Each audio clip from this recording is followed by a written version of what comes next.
tell you what I received in return. Of course, you know, like I told you these things that that I learned. And at first you think, oh man, you know, that's burdening for me. And you know, there were times, you know, I've been a pastor's wife for a long time, and I would go through times where I would say, I just want to walk in the door, sit down on the pew, and not know what everybody's problems are, you know, because I truly would feel like I just couldn't take anymore. You know, the next woman that came to me and said, you know, my marriage is falling apart, I was just going to scream, you know. I'm obviously, I wouldn't be right with the Lord in that case, in a case like that, and there were times when I weren't or when I wasn't. But I do go through times like that. But when you realize that you're not bearing those burdens personally, that all you're doing is you're asking God for His favor on those situations, and that's all. That's basically all you're doing. You're not trying to bear their burdens necessarily for them, though you are doing that. But you don't have to. You're just kind of taking them and giving them to God for them.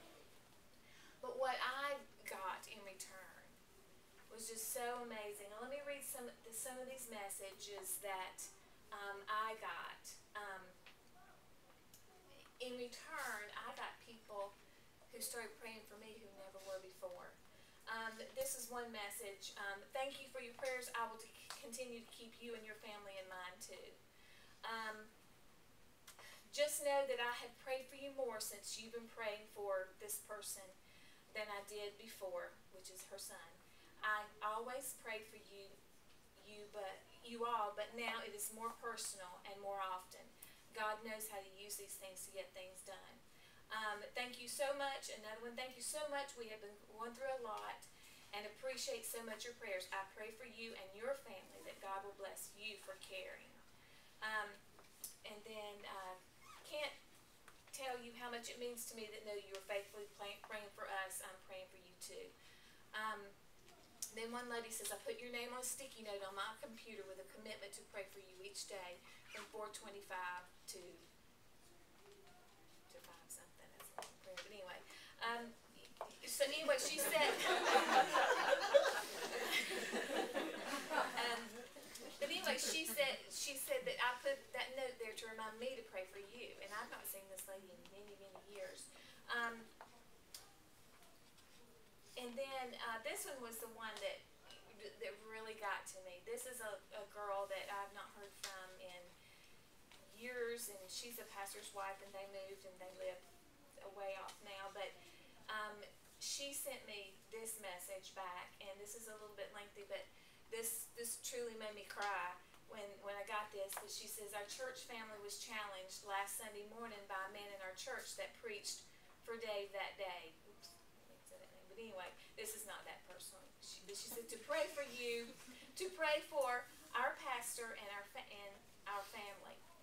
Everyone in the church goes to the pastor. Well, let me skip all that.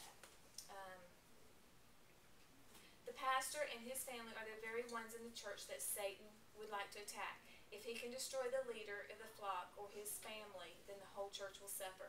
And so she ends it up with saying, so I would like to pray for you and your family this week for 5 days.